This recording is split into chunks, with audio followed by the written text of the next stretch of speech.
السلام علیکم ورحمۃ اللہ۔ دیکھیے، اس سلسلے میں ڈاکٹر مسعود الدین عثمانی رحمۃ اللہ علیہ ایک مثال دیا کرتے تھے بات سمجھانے کے لیے کہ دیکھو، اگر کوئی اپنے ہاں کوئی خانسامہ رکھے جو ہندو ہو یا کرسچین ہو یا کوئی اور اس طرح کا اس کا دین ہو، تو ایک شک سا پڑا رہتا ہے کہ کہیں کوئی ایسی غلط چیز نہ بیچ میں ملا دے، کوئی یعنی سور وغیرہ کی چربی نہ ملا دے یا کوئی اور چیز طرح نہ ملا دے جو خود یہ کرتے ہیں، تو ایک شک سا پیدا ہو سکتا ہے۔ لیکن اگر آپ کسی متقی اور پرہیزگار بظاہر جس طرح بالکل جناب ٹوپی رکھی ہوئی داڑھی والے ہیں، ٹخنے ننگے نمازی ہیں، تہجد گزار بھی ہیں، اس طرح کا خانسامہ آپ کو مل گیا تو آپ کو کبھی شک بھی نہیں ہوگا، وہ آپ کو سور کھلائے، کتا کھلائے، گدھا کھلائے، جو مرضی کھلائے، آپ جناب مزے سے کھائیں گے۔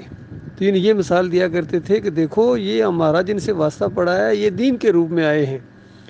تو اب عام لوگوں کو ان کے بارے میں یہ شک بھی پیدا نہیں ہو سکتا کہ یہ کس طرح غلط پٹی پڑھائیں گے۔ اسی وجہ سے ہم محمد حنیف کو سب سے بڑا مجرم اور سب سے بڑا طاغوت، زندہ طاغوت کیوں مانتے ہیں؟ اس کی وجہ یہ ہے کہ یہ توحید کی دعوت، توحید کی والوں کی جماعت کا جو تھا نا وہ امیر ہے، اور اب لوگوں کو یہ یعنی کہ سجدہ تعظیمی کا شرک، وہ کہیں گے توحید والے جب یہ بیان کر رہے ہیں تو پھر یہ کیسے شرک ہو سکتا ہے توحید والے؟ تو اسی وجہ سے اگر کوئی عام جس طرح کھلا شرک بیان کرتے ہیں، یہ جرا ناچ گانا کرتے ہیں، عجیب و غریب حرکتیں کرتے ہیں، ان کو تو سارے ہی گمراہ کہتے ہیں، ہنستے ہیں ان کے اوپر، اور جو کوئی صحیح بات کرتا ہے اور بیچ میں شرک کا انجیکشن دیتا ہے وہ زیادہ خطرناک ہے۔ اسی وجہ سے ہم کیوں اس کا نام زیادہ لیتے ہیں، علی انجینئر کا نام زیادہ لیتے ہیں، اور یہ جو ڈاکٹر اسرار ہو گیا، کیونکہ یہ لوگوں میں مشہور ہوتے جا رہے ہیں، اور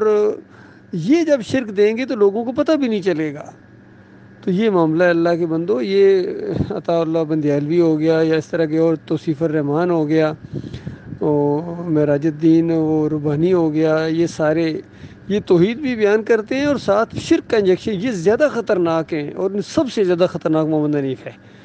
اس سے یہ جال ہے شیطان کا، جو ایک جال سے نکلتا ہے وہ دوسرے پہ پھنستا ہے۔ اب مسئلہ یہ ہے کہ جن کو ان کی فریب کاریاں معلوم ہو گئی ہیں ان کی ذمہ داری ہے، وہ اگر چپ ہو جائیں گے تو پھر بربادی آئے گی۔ تو یہاں سے ذرا برابر بھی کہیں شرک کی کوئی چیز نکلے یا طاغوت کی کوئی چیز ایسی نکلے اور جو ساتھیوں کے دلوں کے اندر ایسی چیز ہے، تو ہم فوراً اپنے بھائیوں کو احساس دلاتے ہیں کہ دیکھو اس جال میں نہ آنا، یہ بڑا خطرناک جال ہے، اس جال میں پھنس جاؤ گے۔ تو لہٰذا ان کی جو اصلی شرعی حیثیت ہے وہ ہم بیان کرتے ہیں۔ اسی لیے اپنا یہ ہمارے جو یوٹیوب چینل ہے، اس میں آپ دیکھیے سب کے جتنے بھی یہ کلپس وغیرہ ہوتے ہیں لوگوں کے اوپر ہیڈنگ اس طریقے سے لکھا جاتا ہے تاکہ بالکل بات لوگوں کی سمجھ میں آئے کہ ڈاکٹر ذاکر کے شرک کی نشاندہی، علی انجینئر کے شرک کی نشاندہی، ڈاکٹر اسرار کے شرک کی نشاندہی، بندیالوی کے عقیدے میں خرابی کی نشاندہی، اس طرح کے ہیڈنگ لگائے جاتے ہیں تاکہ پوری طرح لوگوں کے سامنے یہ بات آ جائے۔ کھول کھول کے ہم بیان کرتے ہیں الحمدللہ،